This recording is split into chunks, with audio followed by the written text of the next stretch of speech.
अवधूत चिंतन श्री गुरुदेव दत्त. श्री स्वामी समर्थ. तुम्हा सगळ्यांचं स्वामी श्रद्धा यूट्यूब चॅनलवर खूप खूप मनापासून स्वागत. स्वामी कृपेने तुमचा आजचा दिवस शुभ जाओ. स्वामी महाराज तुमच्या सर्व चांगल्या इच्छा पूर्ण करोत, हीच मी महाराजांनी प्रार्थना करते आणि आजच्या व्हिडिओला सुरुवात करते. तर आजच्या व्हिडिओमध्ये आपण बघणार आहोत की आपल्या कुलदेवीचा आपल्या देवघरात मंगल कलश कसा स्थापन करायचा. प्रत्येकाच्या देवघरात मंगल कलश असणं खूप जास्त महत्त्वाचं आहे. मंगल कलश जेव्हा आपण आपल्या घरात स्थापन करतो तेव्हा आपण आपली केलेली सेवा कधीही निष्फळ ठरत नाही. त्या सेवेचं आपल्याला पूर्ण फळ मिळत असतं. जेव्हा आपल्या घरात मंगल कलश असतो तेव्हा आपल्या घरामध्ये एक पॉझिटिव्ह सकारात्मक वातावरण तयार होत असतं. जेव्हा आपल्या घरात आपण मंगल कलश स्थापन करतो तेव्हा आपण जी काही सेवा करतो त्या सेवेचं आपल्याला पूर्ण फळ मिळतंच, पण त्याचबरोबर ब्रह्मांडाची ऊर्जासुद्धा आपल्याला मिळत असते. बघा, मंगल कलश हे ब्रह्मा विष्णू महेश यांचं प्रतीक आहे. खूप जास्त गुणांनी संपन्न असं हे मंगल कलश योग्य पद्धतीने कसं स्थापन करावं, या नवरात्रीपासून आपल्या देवघरात मंगल कलशाची स्थापना नक्की करा. प्रत्येकाच्या देवघरात मंगल कलश असणं खूप महत्त्वाचं आहे.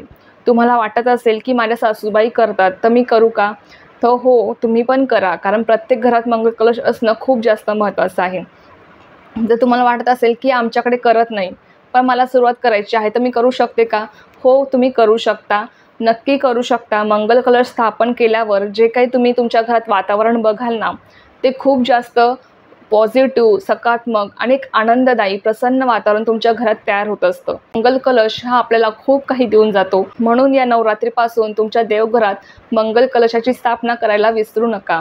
तर चला, योग्य पद्धतीने मंगल कलशाची स्थापना कशी करावी ते आता आपण बघूया. मंगल कलशाची स्थापना करायची असेल तर तुम्हाला सर्वात प्रथम हा तांब्याचा कलश लागणार आहे.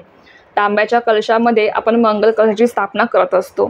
त्याचबरोबर तुम्हाला श्रीफळ लागणार आहे, विड्याची पाने किंवा आंब्याची पाने तुम्हाला लागणार आहेत. तर बघा, आता मंगल कलशाची स्थापना कशी करायची ते बघूया. सर्वात प्रथम तुम्हाला एका वाटीमध्ये तांदूळ घ्यायचे आहेत. वाटीमध्ये किंवा खाली तुम्ही डिशसुद्धा ठेवू शकतात, कारण की डायरेक्ट आपल्याला हा कलश खाली ठेवायचा नसतो. तर आपल्याला आधी तांदळाची रास घ्यायची असते. तांदळाच्या राशीवरच आपल्याला या मंगल कलशाची स्थापना करायची असते. त्यासाठी तुम्ही आधी वाटीमध्ये तांदूळ घ्या. तांदूळ पूर्ण पांढरे शुभ्र घेऊ नका. त्यात हळदी कुंकू तुम्हाला टाकायचं आहे. आणि बघा, जर तुम्ही कुंकू मिश्रित जरी तांदूळ घेतले, म्हणजे लाल तांदूळ जरी तुम्ही घेतले तरी चालणार आहे. त्यात तुम्हाला हळदी कुंकू टाकर त्यावर तुम्हाला हा कलश ठेवायचा आहे. कलशामध्ये पाणी भरून घ्यायचं, त्यावर तुम्हाला हा कलश ठेवायचा आहे. आणि या कलशामध्ये तुम्हाला एक नाणं आणि सुपारी टाकायची आहे. त्याचप्रमाणे याच्यामध्ये तुम्हाला हळदी कुंकू आणि अक्षदा व्हायच्या आहेत.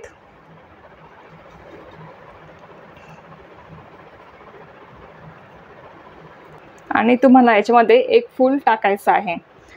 आता बघा, तुम्हाला याच्यामध्ये विड्याची पाने किंवा आंब्याची पाने तुम्ही ठेवू शकतात. 5 किंवा 7 या प्रमाणात तुम्हाला ही पाने ठेवायची आहे. पाने नेहमी स्वच्छ धुवून पुसून घ्या आणि मग ते त्याच्यामध्ये ठेवा. लक्षात असू द्या की फाटलेली किंवा तुटलेली पाने घेऊ नका. पाने ही नेहमी स्वच्छ धुवून पुसून आणि व्यवस्थितच घ्या. आता याच्यामध्ये तुम्हाला श्रीफळ ठेवायचं आहे.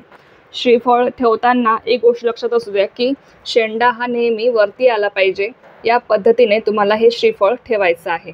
आता बघा, तुम्हाला या कलशाला स्वस्तिक आणि कुंकवाची 5 बोटे उमटवायची असतात, म्हणजे 5 रेषा तुम्हाला काढायच्या असतात. तर त्या कशा काढायच्या, त्याची योग्य पद्धत कोणती आहे ते मी तुम्हाला सांगते. मंगल कलशाची स्थापना करताना नेहमी आपल्या कुलदेवीचं स्मरण करायचं असतं. ओम ऐं ह्रीं क्लीं चामुंडाय विच्चे या मंत्राचा तुम्ही जप करू शकता, किंवा तुम्ही सर्वमंगल मांगल्ये शिवे सर्वार्थ साधिके शरण्ये त्र्यंबके गौरी नारायणी नमोस्तुते या मंत्राचा सुद्धा तुम्ही जप करू शकता. तुम्हाला याच्यावर स्वस्तिक आणि कुंकवाची 5 बोटे म्हणजेच 5 रेषा कुंकवाने तुम्हाला काढायच्या असतात. त्याची योग्य पद्धत काय आहे ते मी तुम्हाला आता सांगते. तर बघा, स्वस्तिक काढताना नेहमी बऱ्याच महिला काय करतात की अधिकचं चिन्ह काढतात आणि मग बाजूने त्याला रेषा काढतात. तर ती चुकीची पद्धत आहे. ते स्वस्तिक काम करत नाही. ते स्वस्तिक तुम्हाला जेवढं तुम्ही मंगल कलशाची स्थापना करतात ना, स्वस्तिक काढण्याची योग्य पद्धत काय आहे ते मी तुम्हाला आज सांगते. बघा, स्वस्तिक काढताना नेहमी 1 2 3 4 आणि 1 2 3 4 या पद्धतीने तुम्हाला स्वस्तिक काढायचं आहे. मी परत एकदा तुम्हाला सांगते की स्वस्तिक काढताना नेहमी बघा 1 2 3 4 आणि बाजूने 1 2 3 4 अशा रेषा काढायच्या आहेत आणि मग तुम्हाला त्यामध्ये आतमध्ये 4 बिंदू द्यायचे आहेत. अशा पद्धतीने तुम्हाला स्वस्तिक काढायचं आहे. आय होप तुम्हाला समजलं असेल. यावर मी एक सेपरेट व्हिडिओसुद्धा करेल. जर तुम्हाला आत्ता समजलं नसेल तर मी यावर एक सेपरेट व्हिडिओसुद्धा करेल. तुम्हाला स्पष्टपणे दाखवेल की स्वस्तिक कसं काढायचं. आता त्या कलशावर एवढं व्यवस्थित स्पष्ट दिसत नाही आहे, तर मी तुम्हाला यावर सेपरेट व्हिडिओ करून नक्की दाखवेल. स्वस्तिक काढून झाल्यानंतर तुम्हाला कुंकवाने 5 बोटे काढायचे असतात. 5 बोटे म्हणजे 5 रेषा. आणि या 5 रेषा काढताना नेहमी खालून ते वर अशा काढायच्या असतात. वरून खाली नाही काढायच्या, खालून वर काढायच्या असतात.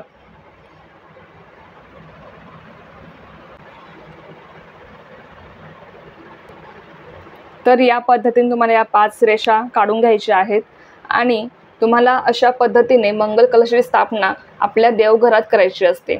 लक्षात असू द्या, जेव्हा आपण मंगल कलशाची स्थापना आपल्या देवघरात करतो तेव्हा साक्षात ब्रह्मा विष्णू महेशांचं प्रतीक हे मंगल कलश आहे.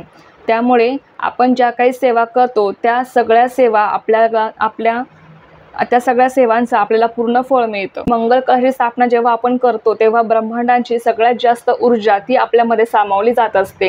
ती ऊर्जा आपल्याला मिळत असते. हा खूप असा पवित्र मंगल कलश आहे. या कलशाची स्थापना तुम्ही या नवरात्रीपासून नक्कीच आपल्या देवघरात करा. मंगल कलशामध्ये ब्रह्मा विष्णू महेशांचं स्थान कुठे असतं? ही जी कलशाची कडा आहे ना, ही भगवान विष्णूंचं स्थान आहे.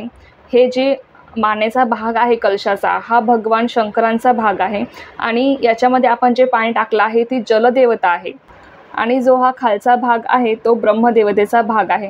म्हणून अशा पद्धतीने तुम्हाला या सर्व गुण संपन्न असे मंगल कलशाची स्थापना तुम्हाला करायची असते. आता बघा, मंगल कलश तुम्ही या नवरात्रीपासून तुम्ही याची स्थापना कराल. घटस्थापने दिवशी तुम्ही याची स्थापना नक्की करा आपल्या देवघरात. जर कोणत्या महिलेला मासिक धर्म असेल, घटस्थापनेला त्यांना जमलं नाही कलशाची स्थापना करायला, तर त्या महिलांनी काय करायचं, तर त्या महिलांनी येणाऱ्या मंगळवारी किंवा शुक्रवारी शुभदिनी तुम्ही या कलशाची स्थापना आपल्या देवघरामध्ये करू शकता. आता बघा, मंगल कलशाची स्थापना करून झाल्यावर तो कधी बदलायचा, त्यातलं पाणी कधी काढायचं, ती पाने कधी काढायची किंवा हे श्रीफळ कधी बदलायचं, हे नारळ कधी बदलायचं ते मी तुम्हाला आता सांगते.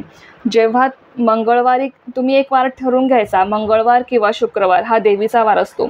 या दिवशीच तुम्हाला मंगल कलशाची स्थापना किंवा करायची आहे किंवा या दिवशीच तुम्ही त्याचं पाणी वगैरे बदलू शकता किंवा काही जण रोजही बदलतात, काही हरकत नाही. पण मंगळवारी किंवा शुक्रवार असा तुम्ही एखादा वार ठरवून घ्या. त्या दिवशी तुम्ही हे पाणी बदलायचं आहे आणि ही पाणी विड्याची पाणी असल्यामुळे ही पाने 2-3 दिवसांमध्येच खराब होतात. म्हणून तुम्ही ही पाने जेव्हा खराब झाली तेव्हा ही काढून टाका आणि ही पाने निर्माल्यात टाका. आता बघा, तुम्ही या विड्याच्या पाण्याच्या ऐवजी आंब्याची डहाळेसुद्धा म्हणजे आंब्याची पानेसुद्धा ठेवू शकतात. आंब्याची पाने लवकर खराब होत नाहीत. किमान 5-6 दिवस तरी आंब्याची पाने ही चांगली राहतात. विड्याची पाने लवकर खराब होतात, म्हणून तुम्ही आंब्याची पाने शक्यतो वापरा याला. काही जण बिना पानाचं पण ठेवतात, म्हणजे फक्त कलश आणि त्यावर नारळ ठेवतात, तर ते सुद्धा तुम्ही केलं तरी चालेल. आता बघा, हे खायचे जे तांदूळ आहे हे जेव्हा खराब होतात तेव्हा तुम्ही ते पक्ष्यांना खायला घालू शकतात. तुम्हाला वाटले की आता हे तांदूळ खूप खराब झाले आहेत तर तुम्ही ते पक्ष्यांना खाऊ घालू शकतात. किंवा चांगले असतील आणि तुम्हाला कलश बदलायचा असेल मंगळवारी किंवा शुक्रवारी, तर तुम्ही ते जे तांदूळ आहे ते तुम्ही स्वतःसुद्धा खाऊ शकता.